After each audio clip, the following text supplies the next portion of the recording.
우리 함께 하나님의 말씀 같이 보실 텐데요. 민수기 6장 22절에서 27절까지의 말씀입니다. 우리 서로를 향해서 새해 큰 복 받으시길 바랍니다 라고 인사 다시 한번 하겠습니다. 시작. 새해는 큰 복 받아 누리시고 나누시기를 바랍니다. 아멘.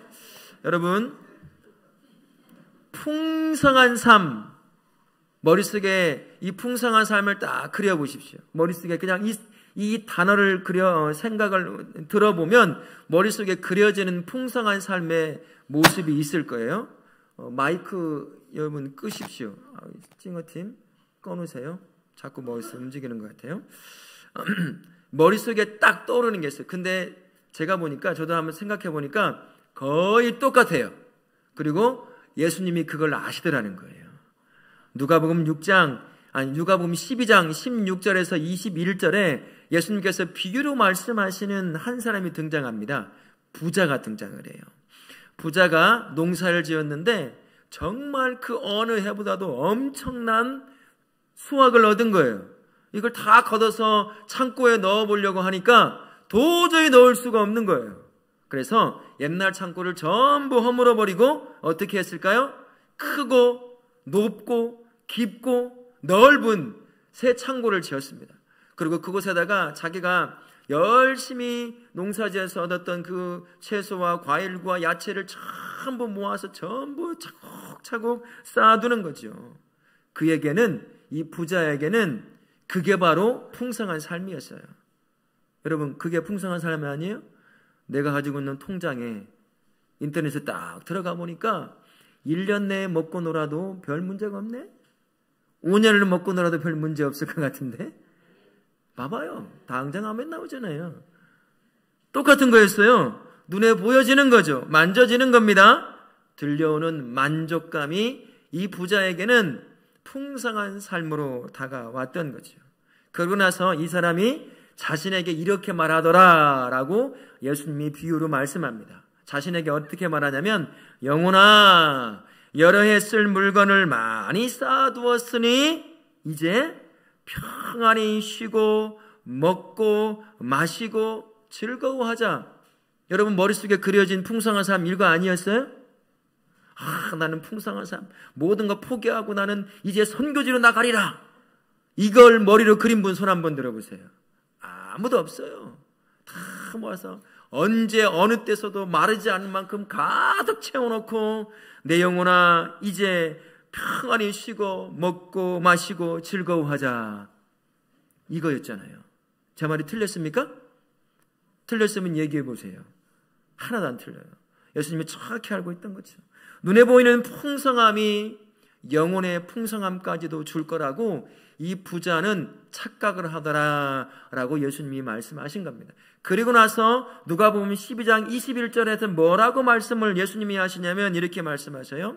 자기를 위하여 쌓아두고 하나님께 대하여 부요하지 못한 자가 이러하더라. 자기에게는 부요할지 모르지만 하나님에게는 전혀 부요한 인생이 아니더라 라고 말씀하시는 것입니다. 이 부자의 삶은요, 하나님으로 채워져 있지 않은 삶이었습니다. 그래서 하나님이 보셨을 때는, 예수님이 비유로 말씀하신 그 이유는 이건 풍성한 삶이 아니라 라고 말씀하는 거예요. 하나님의 형상으로 만들어진 사람, 누구로 채워져야 만족하며 풍성한 삶을 살 수 있을까요? 하나님입니다.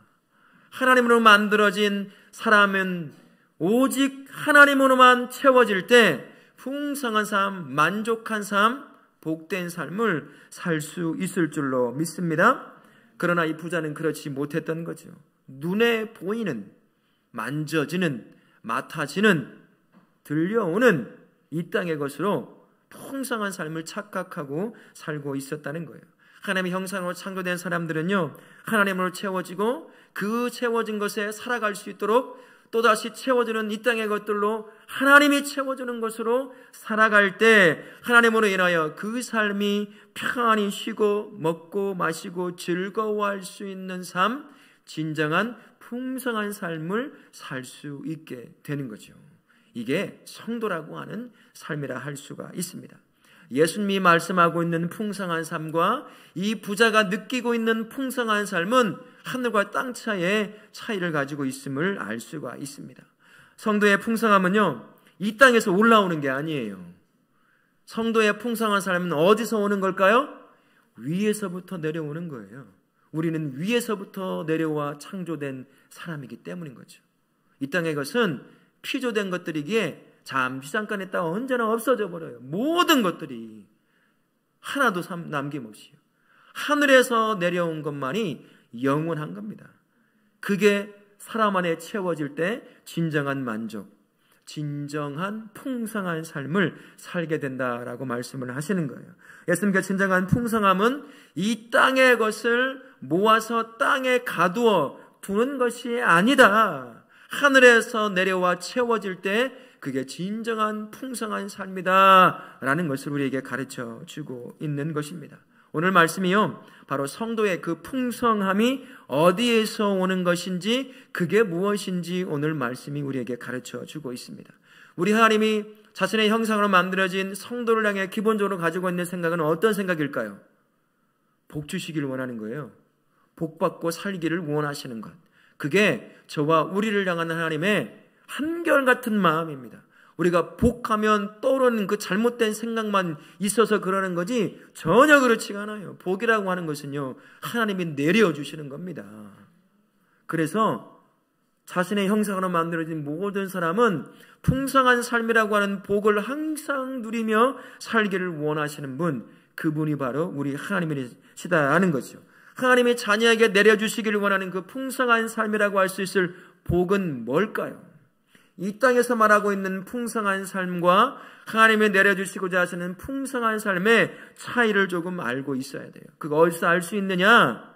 오늘 본문 우리가 읽었던 이 민수기 6장 25절부터 26절까지를 통해서 알 수가 있습니다. 하나님이 주시는 복은요, 세상에서 얻을 수 없는 특별한 복, 하나님에게서만 오는 복이라는 것을 말씀해 주고 있어요. 똑같은 말을 조금 다르게 표현하고 있죠. 하나님께서 자신의 얼굴을 자신의 백성에게 어떻게 하신다고 그래? 25절에서는요, 비추시고 26절에서는요, 향하여 드신다. 이게요, 성도가 누릴 풍성한 삶의 복이라고 할 수가 있습니다.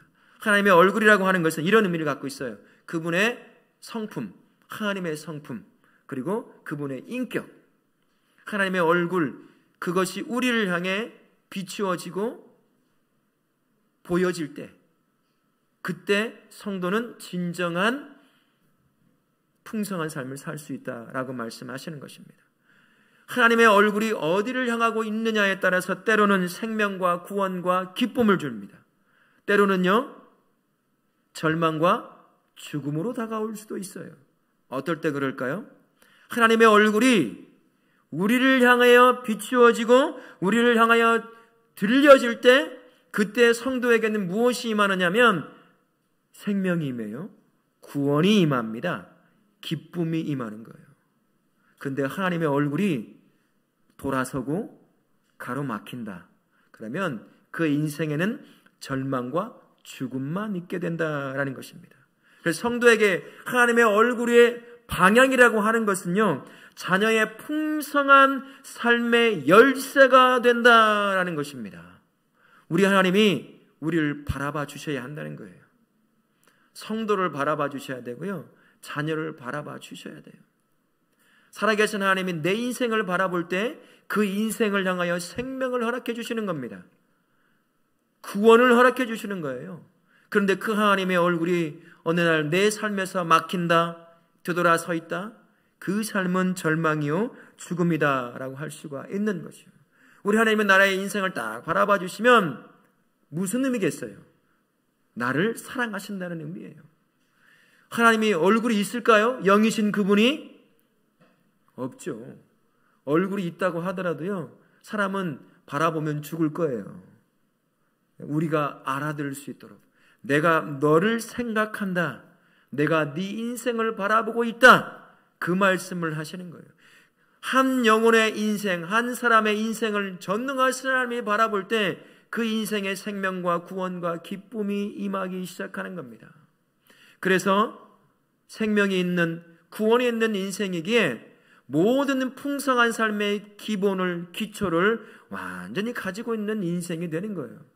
죽어보세요. 내가 곳간에 쌓아오는 수많은 그것들 내가 누릴 수 있을까요? 못 누립니다. 내가 쌓아왔던 것, 내가 죽어요. 영원한 죽음으로 끝납니다. 영원한 하늘나라를 가지도 못하고요. 그러면 끝나는 거죠. 그게 무슨 소용이 있겠어요? 나의 삶을 향하여 하나님의 얼굴을 딱 드실 때 그게 바로 성도가 누릴 수 있는 가장 큰 풍성한 삶이라는 사실을 꼭 기억하시고요. 2024년에 우리 삶 가운데서 간구해야 될 것이 뭘까요? 하나님께서 나의 삶을 향해 절대로 고개를 돌리지 마시라고, 내 인생 구석구석을 바라봐 주시라고, 나의 자녀를 향하여, 나의 직장을 향하여, 내 영혼을 향하여, 내 삶을 향하여 하나님의 얼굴이 다시는 가려지는 일 없이 내 삶을 바라봐 주십시오. 그걸 간구하는 거예요. 그 하나님이요, 내 인생을 바라보며 가만히 계시겠어요? 가만히 계시지 않죠. 내 인생을 이끌어 가십니다. 내 인생을 바라봐 보시는 그 하나님이 그 얼굴을 통해서 바라보실 때 우리에게 주시는 실제적인 그 복이 있다라고 말씀을 하셔요. 목사나 그 당시에 제사장을 통해서 이 복을 선포하라고 하셨어요. 축복하라고. 첫 번째가요, 23절 말씀입니다. 하나님의 얼굴이 성도를 향하여 탁 비추어져 있을 때 하나님의 지키심의 복을 누린다는 겁니다. 여러분 생각해 보세요. 우리는 스스로 지킬 능력이 없어요. 지금 이건 민수기잖아요. 모세가 죽기 바로 직전에 유언처럼 설교를 하고 있는 거예요. 지금 자신이 광야 40여 년 동안 이스라엘 백성을 끌고 오던 그 생각을 하면서 하나님의 마음을 품고 그 백성들에게 마지막 유언처럼 설교를 하고 있는 거예요. 이스라엘 백성들, 광야를 나왔던 이스라엘 백성들은 어떤 사람들입니까? 스스로를 지킬 수 없는 노예 출신 우합지졸의 사람들이었어요. 근데 그들이 40년 동안 광야에서 죽지 않았습니다. 그들 스스로 죄 가운데 빠지면 하나님의 징계 가운데 죽는 사람은 생겨도 절대로 외부의 침입에 의해서 죽는 일은 없었어요. 어떻게 이런 일이 발생했을까요? 전능하신 하나님이 그들을 지키셨기 때문이에요. 여러분, 사막이라는 곳이 어떤 것입니까? 피할 곳이 없어요. 잘못 도망쳤다가는 알아서 그냥 죽어요. 사막엔 지도가 있을까요? 없을까요? 지도 없어요. 왜 없죠? 모래바람 때문에요. 어제 그려놨던 사막 언덕이 그 다음날 없어져요. 지도가 필요 없습니다. 내가 무슨 표시를 해놔도 소용이 없어요. 그 다음날 가면 사라져버립니다. 죽어요. 외부에서 침입해오는 것에서 스스로 엄폐하고 숨을 쉬는 곳이 아무것도 없는 거예요. 하나님이 지키지 않으면 이방 민족에 죽든지 목말라 죽든지 배고파 죽든지 내리쬐는 태양빛에 의해서 갈증에 의해서 죽든지 그냥 죽는 거예요. 그러나 40년 동안 이스라엘 백성 죽지 않았습니다. 왜요? 하나님의 지키심의 복이 있었기 때문이에요. 모든 것 가져도요, 하나님이 지키지 않으면 아무런 소용이 없습니다. 끝나버려요. 하나님이 지키셔야 그게 의미가 있는 것입니다. 그래서 신명기 32장 10절에서 이런 사람들을 향하여 이렇게 말씀하여 여호와께서 그를 황무지에서 짐승이 부르짖는 광야에서 만나시고 호위하시며 그의 날개를 펴서 새끼를 받으며 그의 날개 위에 그것을 없는 것 같이 보호하시더라. 우리 하나님이요, 자신의 백성을 험난한 광야길에서 호위하신대요. 만나서 지키신대요. 어미새가 자기 새를 날개로 덮어 보호하는 것처럼 그렇게 보호하신대요. 그게 하나님께서 바라보시는 그 인생의 누리는 지키심의 복이라고 할 수가 있는 겁니다. 이스라엘 구름기둥과 불기둥으로 지키셨던 하나님, 지금도 똑같이 저와 우리를 지키시는 줄로 믿습니다. 지금은요, 불과 기둥을 넘어서 지키셔요. 성령 하나님을 통해서 하나님과 성자 예수님이 동시에 삼위의 하나님이 나와 함께 하시면서 내 인생을 24시간 1분 1초도 빼놓지 않고 내 인생을 지켜가십니다. 그러니 지킴의 복을 우리만큼 누리고 있는 사람이 아무도 없다라는 것이죠. 어찌 전능하신 하나님이 나같은 연약한 존재와 함께 하실 수가 있겠습니까?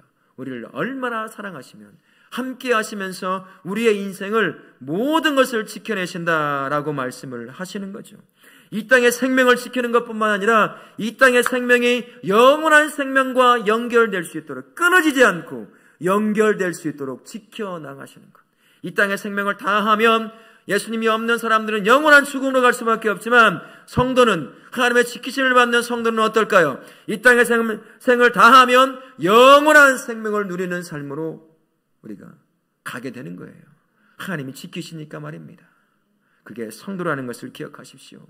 이 때문에 히브리서 13장 5절에서 이렇게 말씀합니다. 내가 결코 너희를 버리지 아니하고 너희를 떠나지 아니하리라 하셨느니라. 우리가 하나님 앞에 가는 그날까지, 하늘나라가 이 땅에 완성되는 그날까지 우리를 지키실 하나님, 2024년 그 어느 해보다 우리 하나님께서 지키심의 복을 누리도록 우리를 인도해 가실 줄 믿습니다. 그 하나님을 기대하시는 우리 성도님들 되시길 바랍니다. 아멘. 또 한 가지로는요, 25절 말씀에 하나님이 성도를 향해서 얼굴을 딱 향할 때 은혜를 누리게 되더라 라고 말씀을 하고 계십니다. 여기서 사용하는 은혜라고 하는 것은요, 이런 의미가 담겨져 있습니다. 아랫사람을 향하여 몸을 굽히다. 위에사람이, 주인이 종을 향하여 몸을 굽히더라. 왕이 신하를 향하여 몸을 굽히더라. 그런 의미가 담겨져 있는 거죠. 하나님이 죄인인 저와 우리를 향해서 마치 자기가 종이 된 것처럼 몸을 굽혀 우리를 지키시고 보호하시고 인도해 가신다라고 하는 그런 의미가 담겨져 있습니다. 여러분, 이스라엘 백성이 광야 40년 동안 어떤 민족이었죠? 순종 잘하고 하나님들을 잘 따라가고 그런 민족이었습니까? 우리랑 똑같았잖아요. 고집불통, 자기 마음대로 하고, 조금만 마음에 안 들면 어떻게 했어요?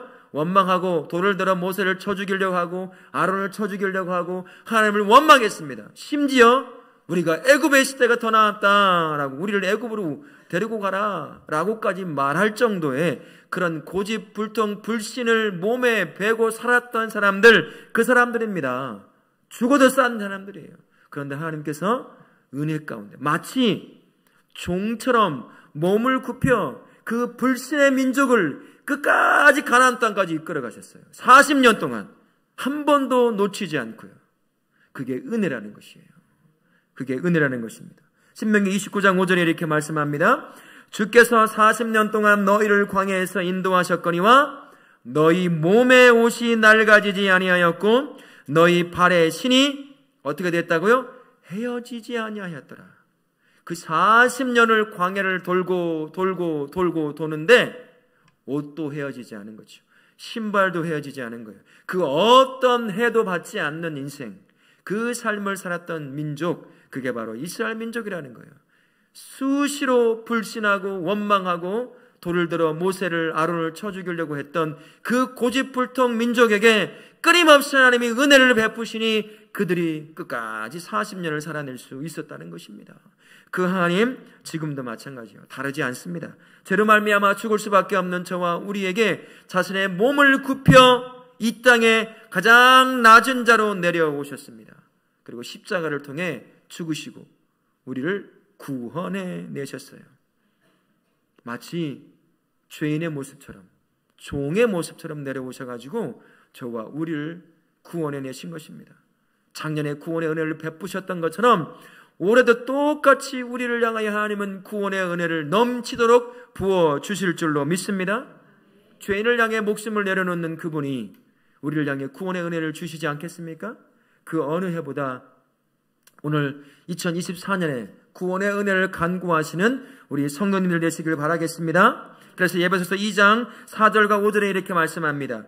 긍휼이 풍성하신 하나님이 우리를 사랑하신 그 큰 사랑을 인하여 허물로 죽은 우리를 그리스도와 함께 살리셨고 너희는 은혜로 구원을 받은 것이라. 우리를 향해 죽으신 그분이 다시 살아나셔서 똑같은 그 구원의 은혜를 이 한 해도 매일같이 누리게 하실 것입니다. 삶의 수많은 문제들 앞에 부딪히다 보면 그 은혜를 까먹게 되거든요. 그때마다 우리로 하여금 구원의 은혜를 또 부어주셔서 그 구원의 은혜 가운데 살아내게 1년이라고 하는 시간을 견뎌내게 만드실 분, 그분이 우리 하나님이십니다. 여러분, 이번 한 해 구원의 은혜가 그 어느 해보다 나의 영혼과 삶을 가득 차고 넘치게 채우게 해달라고 그렇게 간구하시는 우리 성도님들 되시기를 예수님의 이름으로 부탁을 드리겠습니다. 또 한 가지로는요, 성도를 향해 하나님의 얼굴을 딱 드실 때 평강의 복을 주신다라고 말씀하십니다. 26절에 그 말씀을 하셔요. 하나님이 얼굴을 향하여 든다라고 하는 말은 이런 말도 해석이 될 수가 있습니다. 열정적으로 계속해서 누군가를 바라본다는 거예요. 뚫어지게, 스토킹 말고요. 뚫어지게 한 영혼을, 전능하신 하나님이 내가 자신이 사랑하는 한 사람의 영혼을, 그 삶을 단 한 번도 놓치는 일 없이 뚫어지게 집중해 바라본다는 거예요. 우리는요, 그렇게 할 수가 없어요. 깜빡이잖아요. 순간순간 놓친단 말입니다. 하지만 우리 하나님은 절대 그렇지 않다는 거예요. 나의 영혼을, 우리 성도님 한 분 한 분의 영혼과 삶을요, 집중해서 바라봐 주시는 분, 눈동자와 같이 지키시는 분, 그분이 우리 살아계신 하나님 아버지시라는 거예요. 이스라엘 백성이 험난한 광야길, 그 사막길에서 살아낼 수 있었던 것, 그들을 지켜보시는 하나님의 눈이 있었기 때문이에요. 어느 민족도 감히 그 곁에, 그들 이스라엘 백성 곁에 올 수가 없었습니다. 전능하신 하나님이 그들을 집중하여 바라보고 계셨기 때문이에요. 평강이라고 하는 것이 그럴 때 오는 겁니다. 전능하신 하나님이 나를 한순간도 놓치지 않고 내 인생과 내 영혼과 내 삶을 바라보고 있다는 그 하나 때문에 마음에 평안과 안식을 누릴 수가 있어요. 평강이라고 하는 히브리어는 어떤 단어인 줄 아세요? 샬롬이라고 하는 단어예요. 또 때로는 비슷한 의미가 토브라고 하는 단어가 있어요. 서로 비슷한 의미를 갖고 있습니다. 행복, 안전, 기쁨, 이런 의미가 담겨져 있어요.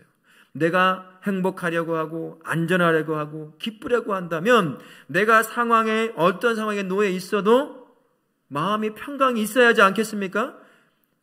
그러려면 어떻게 해야 돼요? 나를 확실히 지켜줄 분이 있어야 하는 거예요.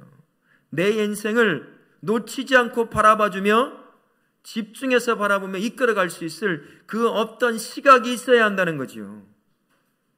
우리 자녀들도요, 제가 지키려고 해도 못 지키는 때가 대부분이에요. 함께 할 수가 없잖아요. 모든 걸 다 줄 수 있는 자녀지만 지킬 수 있는 게 한계가 있습니다. 하지만 우리 하나님은 그렇지 않죠. 우리 하나님은 내 인생을, 우리 성도님의 인생을, 영혼을 단 한 번도 놓치지 않고 집중해서 바라봐 주시는 분이시다라는 거예요. 그러니 내 영혼, 내 마음 가운데 내가 속하는 수많은 폭풍우가 몰아치는 삶의 현장에 놓여 있다 하더라도 왜 평안을 누릴 수 있느냐? 하나님은 내 인생을 바라보고 있기 때문입니다. 예수님께서 갈릴리 바다를 제자들과 함께 건너가실 때 큰 유라굴로라고 하는 폭풍을 만났어요. 갈릴리 바다에서요. 그럴 때 예수님은 어떻게 하셨죠? 뱃머리에서 주무셨어요. 그 예수님을 함께 있는 제자들은 어떠했습니까? 이제 죽었구나. 난리를 법석을 떠는 거죠. 그래서 예수님께서 깨우는 거예요. 예수님은 왜 그랬을까요? 성부 하나님이 자신을 바라보고 있는 걸 아시는 거죠.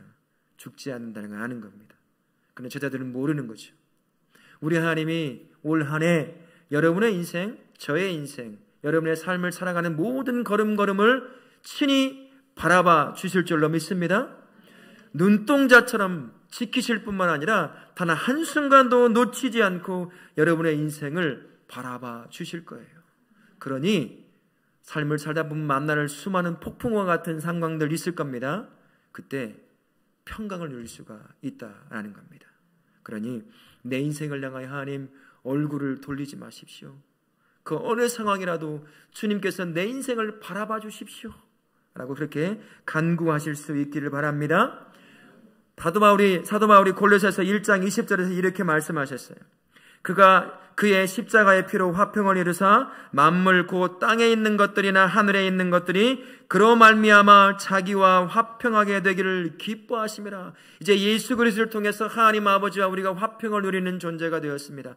다른 사람과 함께 화평을 누리고 평강을 누릴 수 있는 존재가 되었어요. 아무리 이 상황이 어렵다 하더라도 나와 함께 하시고 내 인생을 바라보시는 하나님이 계시기에 우리는 평강과 화평을 누리며 살 수 있는 존재가 됐다는 사실을 기억하시고, 그 어느 해보다 우리에게 새롭게 허락하신 2024년이 하나님으로 인하여 평강이 넘쳐 흐르는 그러한 한 해가 되시기를 예수님의 이름으로 부탁을 드리겠습니다. 아멘. 이 새해 우리 성도님들의 삶은요, 하나님의 얼굴이 향하는 삶이 될 것입니다. 내 인생이 지난 한 해, 벌써 지난 해가 되어버렸어요. 한 40분이 지났네요. 내 인생에 내가 주인이 되어서 이끌어왔다고 한다면 올해는 우리 하나님이, 내 하나님이 내 인생을 집중하여 바라보고 그 얼굴을 나를 향하여 들고요, 단 한순간도 놓치지 않고 내 인생을 추적하시며 인도해 가시는 그 하나님을 기대하실 수 있기를 바랍니다. 그 하나님이요, 진정한 풍성함인 지키심의 복을 우리 성도들로 하여금 누리게 하실 것입니다. 마르지 않는 구원의 은혜를 매일 매 순간 여러분들로 하여금 누리고 경험하게 만들어 주실 거예요. 어떤 상황 가운데서도 성도들의 삶을 향한 하나님의 얼굴 때문에 언제나 평강의 복을 누리며 살게 될 줄로 믿습니다. 이런 우리를 향해서 사도 바울이 고린도후서 8장 9절에서 이렇게 말씀해 주셨습니다. 제가 읽겠습니다. 우리 주 예수 그리스도의 은혜를 너희가 알거니와 부요하신 이로써 너희를 위하여 가난하게 되심은 그의 가난함으로 말미암아 너희를 부요하게 하려 하심이라. 나 때문에 가난해지신 예수님, 왜요? 나로 하여금 이 땅에서 얻지 못할 부요한 삶, 풍성한 삶, 하나님 때문에 행복한 삶, 그 삶을 살게 만드시려고 스스로 가장 가난한 자, 낮아진 자가 되셨어요. 그분이 나와 함께 하시면서요, 우리로 하여금 땅이 아닌 하늘을 통해서 누리게 하실 그 풍성한 삶을 올 한 해 저와 우리로 하여금 누리게 할 줄로 믿습니다. 그분으로 말미암아 여러분의 삶 가운데 매일같이 부어주시는 풍성한 삶을 누리며 사시는 우리 성도님 되시기를 예수님의 이름으로 축원합니다. 아멘.